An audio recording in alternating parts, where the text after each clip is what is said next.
ഇതാണ് നേരത്തെ പറഞ്ഞ് നമ്മൾ അപകട സൈറൻ മുഴങ്ങുകയാണ്. ബഹ്റൈനിൽ വീണ്ടും അപകട സൈറൻ മുഴങ്ങുകയാണ്. ആകാശത്ത് 2 മിസൈലുകൾ കാണാം. നമുക്ക് ഉയരത്തിൽ വന്ന് വീഴുന്നതാണെന്നു ശബ്ദം കേൾക്കാം. ഇവിടെ ഈ ഒരു ശബ്ദമാണ് കഴിഞ്ഞ മണിക്കൂറുകളായി ബഹ്റൈനിൽ കേൾക്കുന്നത്. അത്ര നിസ്സാരമല്ല, അടുത്ത മണിക്കൂറിലേറെ നിർണായകമാണെന്ന് വ്യക്തമാക്കുന്നതാണ് ഈ ദൃശ്യങ്ങൾ. ഇതാ ബഹ്റൈൻ തുടർച്ചയായിട്ട് ശബ്ദം മുഴങ്ങുകയാണ്. അവിടെ കറുത്ത പുക ഉയരുന്നത് കാണുന്നു. നമുക്ക് നേരത്തെ ആകാശത്ത് 2 മിസൈൽ വരുന്നത് കാണുന്നു. തിരിച്ച് മിസൈൽ അടിക്കാൻ തിരിച്ചും അങ്ങോട്ട് വിടുന്നത് കാഴ്ച കാണാമായിരുന്നു. ഈ പറഞ്ഞ പോലെ ചെറിയ രീതിയിൽ തുടങ്ങിയ സംഭവം ഇപ്പോൾ വലിയ രീതിയിലേക്ക് മാറുന്ന കാഴ്ചയാണ് കാണാൻ സാധിക്കുന്നത്.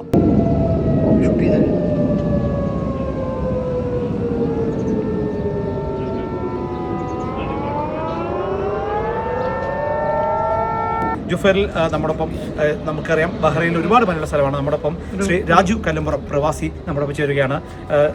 ശ്രീ രാജുവായി ചോദിക്കുകയാണ്, നമ്മൾ മണിക്കൂറായി സംസാരിച്ചുകൊണ്ടിരിക്കുകയാണ് ഈ വിഷയം. ആശങ്കകൾ എങ്ങനെയാണ്? ബഹ്റൈനിലെ മലയാളികളെ ചേർത്ത് പഠിക്കാൻ എംബസികൾ എന്തൊക്കെ ചെയ്യുന്നുണ്ട്?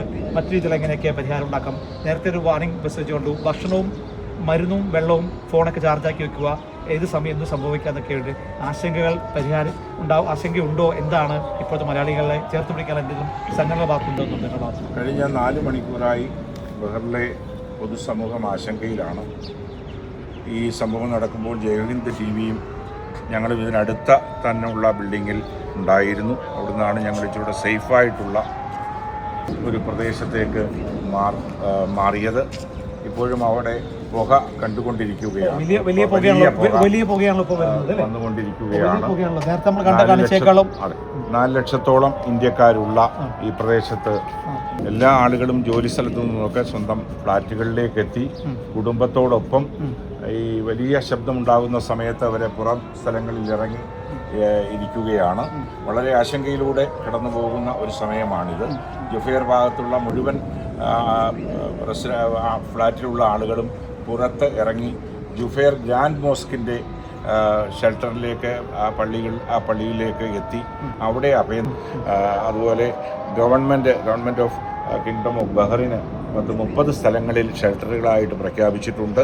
പല സ്കൂളുകളും പൊതുസ്ഥലങ്ങളൊക്കെ അവർ ഷെൽട്ടറുകളായിട്ട് പ്രഖ്യാപിച്ചിട്ടുണ്ട്. എല്ലാ ആളുകളും അലർട്ടാകണം എന്ന് ഗവൺമെൻറ് വാണിംഗ് തന്നിട്ടുണ്ട്. അതാണ് ഇപ്പോഴത്തെ ഒരു പൊതുസ്ഥിതി. എങ്കിൽ പോലും നമ്മുടെ പ്രവാസി സമൂഹം വളരെ ആശങ്കയിലാണ്. നാടുകളിൽ നിന്നൊക്കെ 100 കണക്കിന് കോളുകളാണ് നമ്മളെയൊക്കെ വിളിച്ച് നമ്മുടെ ആളുകൾ സേഫാണോ എന്ന് തിരക്കിക്കൊണ്ടിരിക്കുന്നത്. വളരെ ഒരു ആശങ്കയുടെ മുനയിലൂടെ കടന്നു പോകുന്ന ഒരു നിമിഷമാണ് ബഹ്റൈൻ. മറ്റൊന്ന്, ബഹ്റൈനിലെ സ്കൂളുകൾക്ക് നാളെ പൊതു അവധി പ്രഖ്യാപിച്ചിരിക്കുകയാണ്. നമുക്കറിയാം റോഡുകളൊക്കെ വലിയ രീതിയിൽ തിരക്കൊന്നും കാണുന്നില്ല. തിരക്ക് കുറഞ്ഞ ഒരു സമയം കാണാൻ സാധിക്കുന്നു. വാഹനങ്ങളൊക്കെ ഇവിടെ കുറവാണ് ഓടുന്നത്. പല കമ്പനികളും ഇന്ന് പൊതു അവധിയാണെങ്കിൽ കൂടി പല പ്രൈവറ്റ് കമ്പനികളും ആളുകൾ നേരത്തെ വിട്ടു. ബഹ്റൈനിലെ ഈ പറഞ്ഞ ചെറിയ രീതിയിലുള്ള ആശങ്കയല്ല, ഇപ്പോൾ വലിയ ആശങ്കയും വന്നു. കാരണം മണിക്കൂറുകളായി രാവിലെ തുടങ്ങുന്ന ഈ കറുത്ത പുക ഇപ്പോഴും കാണാം. കാരണം ഏറ്റവും ഒടുവിൽ നടത്തിയ ആക്രമണത്തിൻ്റെ പ്രത്യാഘാതമാണ് ഈ കറുത്ത പുക. മറ്റൊരു മലയാളി കൂടി നമ്മോടൊപ്പം ബഹ്റൈനിൽ ചേരുകയാണ്.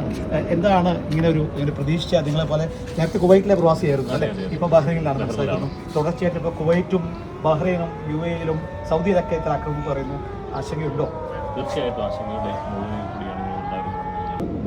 ഇപ്പോഴും ഞാൻ ഇങ്ങോട്ട് വരുന്നത് തൊട്ടടുത്ത് വീട്ടിലാണ് താമസിക്കുന്നത്. 2 മിസൈൽ പോകുന്നത് അത് അവരുടെ അയൺ ഡോം അത് അടിച്ചിട്ടതായും മനസ്സിലാക്കുന്നത്. ഇപ്പോൾ നമ്മളിവിടെ സംസാരിച്ചുകൊണ്ടിരിക്കുമ്പോഴാണ് നമ്മുടെ പുകയുടെ ആധിക്യം കൂടുതലുമായിട്ട് നമ്മൾ കാണുന്നുണ്ട്. ഇവിടെയുള്ള പ്രവാസി സമൂഹം തീർച്ചയായിട്ടും വളരെ ആശങ്കയിലാണ്. ആൾക്കാരെല്ലാം വളരെ പാനിക്കായിട്ട് നിൽക്കുന്നു.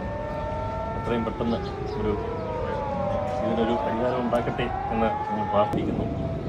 നമ്മൾക്ക് ഇപ്പോൾ നാട്ടിൽ പോകാനും ഒക്കാത്തൊരു സാഹചര്യമാണ്. മനസ്സിലാക്കിയെടുത്തോളം ഇവിടുത്തെ എയർപോർട്ടുകളൊക്കെ അടച്ചു എന്നാണ് മനസ്സിലാക്കുന്നത്. ഇപ്പോൾ ജയന്തിയുമായ എൽവിസൊക്കെ ഇവിടെ ഇന്നലെ ബഹ്റിൽ വന്നതിന് ശേഷം പോകാൻ സാധിക്കാതെ ഇവിടെ പെട്ടിരിക്കുന്ന ഒരവസ്ഥയാണ്. ഇതാണ് ഇവിടുത്തെ അവസ്ഥ. എന്തായാലും ഗൾഫ് അശാന്തമാണ്. ഗൾഫിലെ അന്തരീക്ഷങ്ങൾ നിർണായകമാണ്. വരാൻ പോകുന്ന മണിക്കൂറുകൾ വരെ നിർണായകമാണ്, സംശയമില്ല. കാരണം ഇറാനും ഇസ്രായേലും അതുപോലെ തന്നെ അമേരിക്കയും ഒരു പിന്മാറ്റം തയ്യാറല്ല എന്ന വ്യക്തമാണ്. അതിനാൽ തന്നെ ആക്രമണം തുടരുകയാണ്. ബഹ്റൈനിൽ നിന്നും ക്യാമറമാൻ അനീഷിനൊപ്പം എൽവിസ് ടുമാർ, ജയ്ഹിന്ദ് ന്യൂസ്.